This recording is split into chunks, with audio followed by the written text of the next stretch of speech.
back to my channel. You're watching my Journey Canada vlog. I just want to say thank you again sa mga kababayan natin na nagsusupport ng channel ko po, my Journey Canada vlog. I appreciate your comments, your questions. And then as much as possible, tinatry ko po na ma-replyan lahat. Please continue to support my channel and like nyo lang po and then scan nyo po yung channel for more topic na baka applicable po sa inyo. And disclaimer, all of my videos na ginagawa ko po dito sa channel, it is just based on my personal experience na pag-apply ko po and adventure dito sa Canada and personal life experiences.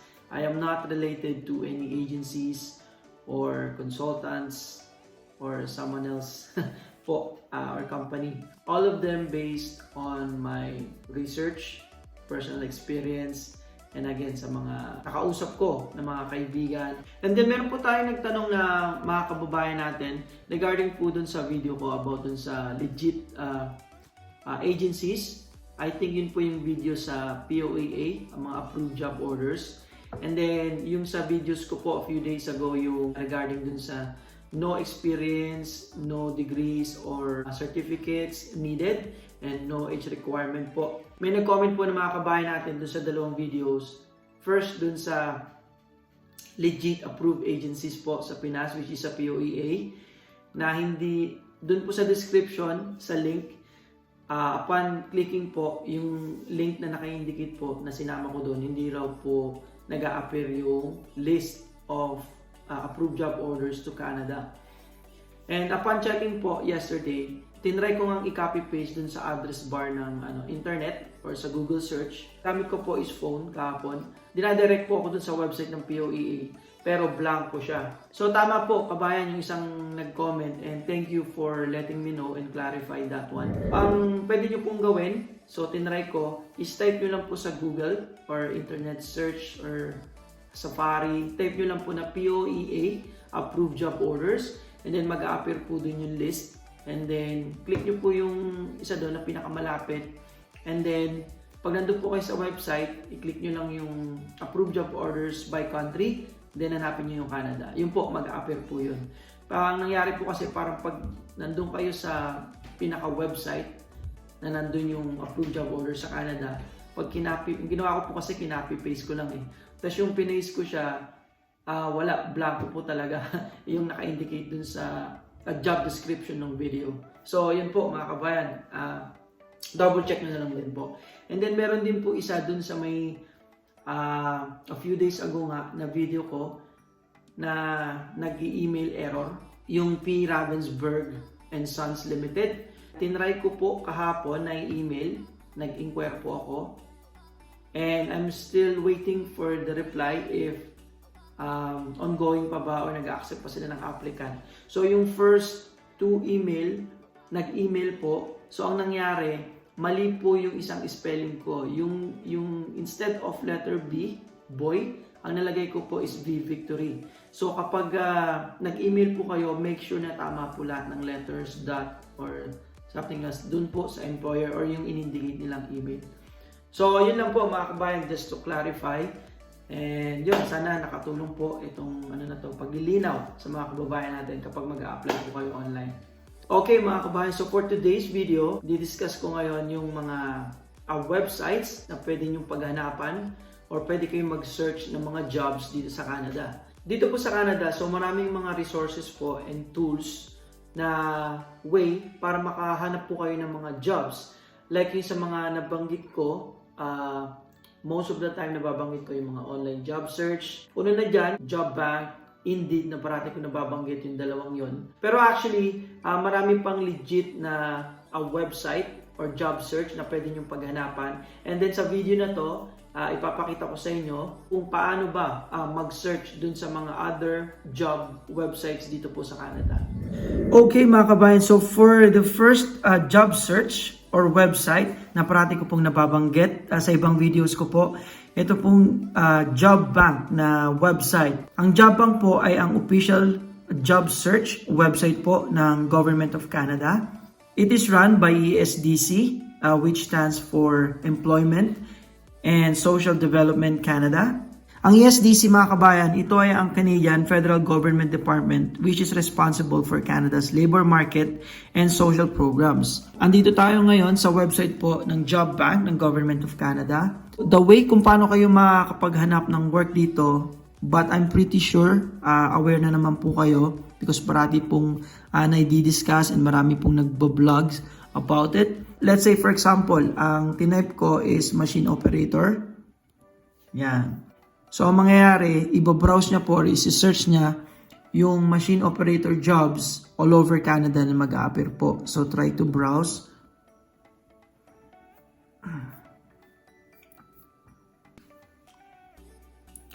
Then, yun. Pagka-click nyo yun, again, nandito po tayo sa Government of Canada Job Bank. Ayan na po, mag-a-appear po lahat ng jobs which is related to machine operator. So, yan, madami po yan. Machine operators, specialized in metal machining, lathe or lathe operator, I don't know how you pronounce it, screw machine operator, custom. So, ayan po, marami po yan. Just scroll all the way down, then show more results. Kung wala po yung specific na machine operator na job na meron kayo, marami po yan mag-a-appear because it's all over Canada po. So, yan po yung sa Job Bank, again, of Government of Canada. Next po, is punta lang po tayo sa Google. So, yung mga aware po, kapag gumagamit naman po tayo ng internet, either mobile phones, iPad, or other devices na pwede pong mag-search anything on the internet. So, hanapin nyo lang po ang Google and then sa type bar or sa search bar, ayan, let's say for example yan, tinype ko, restaurant manager jobs in Toronto. So ayan, pagka-type nyo sa Google search, restaurant manager jobs in Toronto, scroll nyo lang po. Ayan, merong hiring restaurant managers. Dadirect kayo sa iba't ibang job search or websites. Indeed, Smart Recruiters. Then yan yung mga positions for restaurant managers. And then the company mag-a-appear po dyan. So let's say try natin to. Restaurant manager jobs in Toronto. Dinirect kayo sa Indeed. Pero marami pong option yan. So i-scan nyo lang po, browse, and then sa baba, ayan, marami pong pages. Okay, so that's for the second. And for the third one, if familiar po kayo dito sa LinkedIn, I'm not sure how you pronounce it, LinkedIn. So, ito, actually, na-download ko na siya sa mobile phone ko. So, from time to time, nag-update siya if merong mga jobs na opening. And then, itong LinkedIn, pala kung tama po yung pronounce ko, let me know. LinkedIn or in lang po kasi yung logo na ito. LinkedIn.com. So, LinkedIn. So, ito pong LinkedIn, ito ay isang social media platform which is specialized po sa mga professionals. Like mga engineers, doctors, dentists, you name it, lahat po ng mga professionals. Dito po nagpo-post and then yung mga employers. So, kung meron kayong mobile, pwede nyo po yan i-download sa mobile phone and other devices. So, yun. Pagka may account na po kayo, dito lang yan, pwede kayong mag-search ng job dito sa upper left. And then, so, try to search itong, for example, painter jobs. Then, enter lang. Then, ito yung mga mag-a-appear po. Yan. So, let's say, try natin itong auto body painter. Again, under po ito ng LinkedIn. So, pagka-click ko po ng auto body, kasi ito po yung nag-appear ng mga jobs nung tinype ko yung painter jobs. Ito, auto body painter. And ito po yung name ng company, Brantford Chrysler Dodge Jeep, Brantford, Ontario po. Then, naka-indicate yung full-time or entry-level, 1 to 10 employees, accounting. Job description, nandito na po yan, responsibilities. And then, yan. Minimum 3 years experience, so nandiyan po yung details. And then, see more. Yan, dadirect kayo dun sa more details ng company. And then, meron din pong website, itong nag-post na company. So, hindi po kayo maliligaw. Kahit click nyo to, mako-confirm nyo po yung authenticity nung employer. Okay, so the fourth one. So, nandito na yung Canada Job Bank, yung Google search, and linked, IN or in. Ito po, yung parati ko pong nababanggit, kasama na Job Bank madalas sa videos ko, yung Indeed. Kasi dito po ako nakahanap ng work, nung nagwo-work ako sa greenhouse, sa farm sa Ontario. Dito po ako nakahanap ng bagong employer papunta ng Manitoba. So, yan. So, ito again, ito yung pinaka website page niya. So, I'm sure familiar na yung ibang kababayan natin dito sa mga nagbo-vlogs and nanonood ng mga videos. So, for example, type ko lang yung farm worker. And then, city, province, or remote. Again, type ko lang Canada, no? Kasi wala pa naman tayong specific, for example. Unless, meron kayong, plans na pupuntahan na lugar dito sa Canada. So, find jobs. Again, nasa Indeed na po tayo. And yan, mga mag-a-appear po ng mga farm worker. Barn worker, general farm worker, Ontario mushroom farms. Yan, puro mga farm worker yan, general farm worker. So again, same lang po ng ibang web search. Scroll down nyo lang po. And then meron mga page yan dito. 2, 3, and yeah, marami po yan. Okay, and then ang panglima po na hindi madalas nababanggit, pati yung mga kasunod na website po or web search is ito pong Monster. Monster.ca. So, yes, pwede rin po kayong maghanap rito. Let's say for example, caregiver. Yan, tinype ko na caregiver. And then search nyo lang po, just like nung previous web search or job search. So, ayan, pagka-type nyo, then ayan pala itsura ng, po niya, no? Ng website. So, violet. So, ayan, mag-a-appear dito sa left yung mga available na jobs. Try natin ng caregiver sa Victoria, British Columbia. So, nandiyan location, posted, excuse me, description, responsibilities, then requirements. Accept lang natin itong cookies. So, yan. Requirements, experience, license, and then how to apply. Nandiyan naman lahat yan. Kung wala sa pinakababa, andito siya sa kanan. Okay, so that's it for this monster.ca. And next po is ZipRecruiter. So sa ZipRecruiter, so type nyo lang again, ziprecruiter.com. Ito po yan. Yan, ZipRecruiter. So actually, kita naman pala rito. Ito yung name niya mismo. Search nyo lang po, ziprecruiter.com.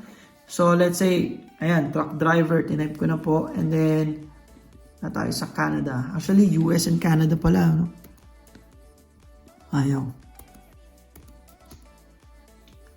So, wala. Dito sa ZipRecruiter, hindi siya nagsisearch ng buong Canada. So,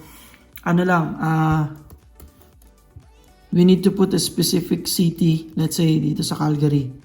Calgary. Yan. So, truck driver. Yan. Then, search jobs. So, ayan, no? Pag click nyo yan, mag-a-appear na dito yung mga truck driver jobs. Meron dito class 1 company truck driver, chemical Calgary. So, yan. Indicate yung pay type. And then, pagka-click nyo ng any specific dyan na related sa inyo, let's say itong driver Arbor Lake. Ito, yung marami nagtatanong. Let's say long haul truck driver. Click natin yan. So for this one, kailangan nyo lang input yung email address nyo. Okay, cancel ko na yan. So, yan. So, pag nag-click kayo, tatanungin or kailangan nyo mag-input ng email address kung saan kayo pwedeng kontakin ng hiring manager. Pero pwede naman, like gaya ko, hindi ko naman in-input, kinlik ko lang, na wala naman yung nag-pop up. So again, ito, pag-click nyo noon, mag-appear yung details ng jobs, long haul truck driver, description. So ayan, double check nyo na lang po. And then, nasa baba po yung apply now. Alright, so that's it for the ZipRecruiter. Next po is yung Glassdoor website. So ito, click nyo lang ang glassdoor.ca. Yan, so ito sa taas, yung glassdoor.ca. Kiklik nyo lang yan.